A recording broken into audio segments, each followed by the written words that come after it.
Hey guys, গরম তো পড়েই গেল। তো কয়েকদিন ধরে ভাবছিলাম যে কাঁচা আম মাখা খাবো। তো আজকে হলো সানডে, তাই ভাবলাম আজকেই হয়ে যাক। বাড়ি থেকে বেরিয়ে দেখতে পেলাম স্কুলের ভিতরে দুজন ভাই বসে আছে, তাই আর কি আমিও চলে আসলাম স্কুলের ভিতরে।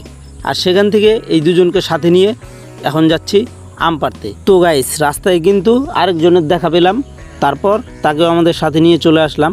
আর এই যে দেখো গাছ, এখন আমরা আম পাড়ছি। কি আম রে ভাই, সাইজ সাইজ ঠিক আছে কিন্তু, তাই না? সব শেয়ার দিয়ে দে। একদম করাম পার না, 3-4টা পারারও এই গরু মাথা গরু বল। আমটা কি রে?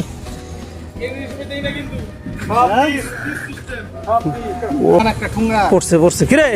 এই আমগুলো কুড়াবো কে? হ্যাঁ, ও দাদা, তাড়াতাড়ি কুড়া, তাড়াতাড়ি। ওই যা পারছস, অনেক হয়ে গেছে। ওহ, কি সাইজ রে ভাই, খতরা খতরা। দেখছস কতগুলো আম? প্রচুর আম পাইরে ফেলাইছি আমরা, এক ঠোঙা। এত আম যে কে খাবে তার কোনো। গাইস, আমরা কিন্তু অনেকগুলো আম পেরে ফেললাম। আর এই সবগুলো আম নিয়ে এখন চলে আসলাম বাড়ি। তো এটাকে এখন মাখানোর প্রস্তুতি চলছে। তো প্রথমেই কিন্তু আমটাকে ভালো করে ছুলে নিলাম, তারপর ভালো করে ধুয়ে এখন আমটাকে মেশিনের সাহায্যে ঘষে নিচ্ছে। তো ছোট ছোট করে ঘষা হয়ে গেল।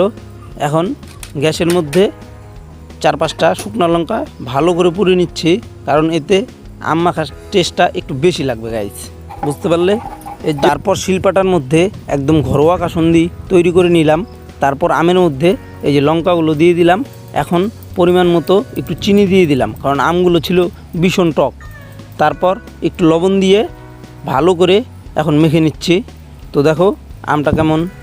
তো গাইস, ফাইনালি কিন্তু ভালো করে আমগুলোকে মাখা কমপ্লিট। আর এখন আমি আমগুলোকে খাবো। দেখে একদম জিভে জল চলে আসছে। এখন হচ্ছে খাওয়ার পালা। উফ, কি টক মাইরি, একদম বলার মতো না। কিন্তু আমগুলো টক হলেও টেস্টি ছিল একদম। আর আজকের ভিডিওটা এখানেই শেষ করছি।